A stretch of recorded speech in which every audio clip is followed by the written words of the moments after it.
Antes de eu contextualizar para você, 1 Coríntios 5,5, temos que demonstrar por meio de duas questões que Paulo não acreditava na separação entre corpo e espírito. A primeira prova, aqui na própria carta aos Coríntios, capítulo 6, verso 19, veja como que Paulo considerava o corpo humano. Ou não sabeis acaso que o vosso corpo é templo do Espírito Santo que está em vós e que vem de Deus e que a vós não vos pertenceis? Alguém pagou o preço do vosso resgate, que é Cristo. Glorificai, portanto, a Deus por vosso corpo. Paulo não ensina a possibilidade de o espírito ser salvo e o corpo não.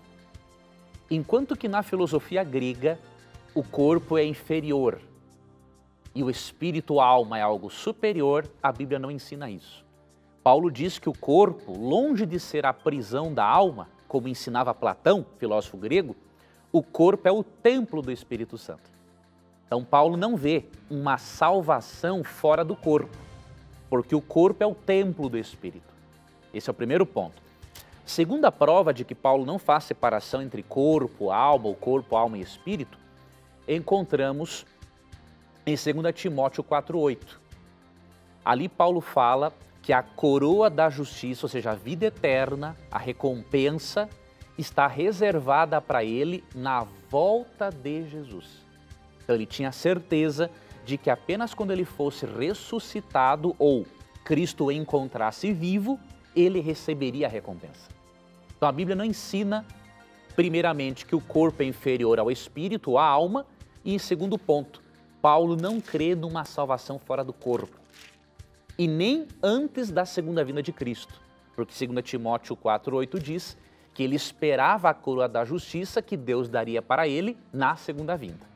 Então, é importante analisarmos esses textos iniciais para depois irmos a 1 Coríntios 5. Agora vamos a 1 Coríntios 5. O que ele quis dizer quando afirma que este homem deveria ser entregue a Satanás para a destruição da carne, a fim de que o espírito fosse salvo no dia do Senhor? Se já vimos que não há salvação fora do corpo e que o corpo é o templo do espírito, então precisamos analisar contextualmente 1 Coríntios 5 para entendermos a mensagem de Paulo. Quando você lê dos versos 1 ao 5, você percebe uma coisa muito importante. Paulo estava falando de um homem que havia chegado num nível de imoralidade tão grande que ele havia feito sexo com a própria madrasta dele. E a igreja ficou sabendo, o pecado ficou público e a igreja não fez nada. E Paulo está extremamente indignado porque a igreja deixou isso passar em branco, não tomou nenhuma providência para que este homem fosse disciplinado para que pudesse vir a se arrepender.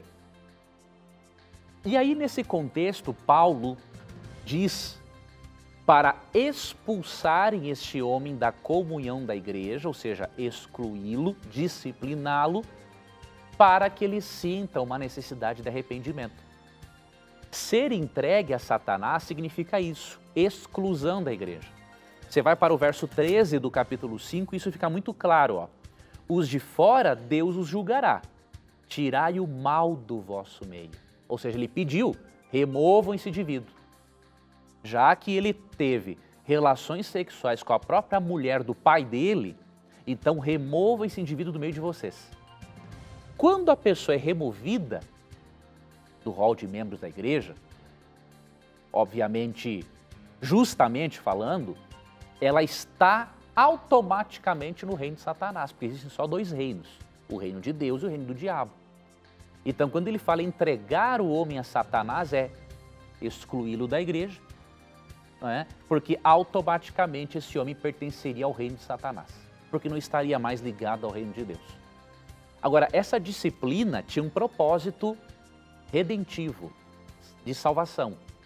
Porque ele fala na segunda parte do verso, para que o espírito seja salvo no dia do Senhor. Veja, a disciplina não é um fim em si mesma, excluir a pessoa da igreja, não. Excluir, sim, disciplinar com um propósito de salvação. Levar a pessoa ao arrependimento. E o que significa espírito? Se você ler o texto com a mentalidade grega, você vai imaginar que Paulo está ensinando que o espírito será salvo e o corpo ficará fora. Mas como eu mencionei antes, a Bíblia não ensina isso. O corpo é o templo do Espírito Santo. Essa aqui é só uma forma de Paulo se referir ao próprio indivíduo. A Bíblia usa, em alguns momentos, o termo espírito em referência à própria pessoa viva. Você vê isso em Hebreus 12, 22 e 23, e aqui também em 1 Coríntios 5, 5. Então, quando Paulo fala, não é, para que o espírito seja salvo, ele está falando do próprio indivíduo. Ou seja, remova-o para que ele seja entregue a Satanás e que o sofrimento que ele vai receber por estar no reino de Satanás, que isso leve este homem ao arrependimento e à salvação em Cristo. Que ele possa se arrepender e voltar à comunhão da igreja.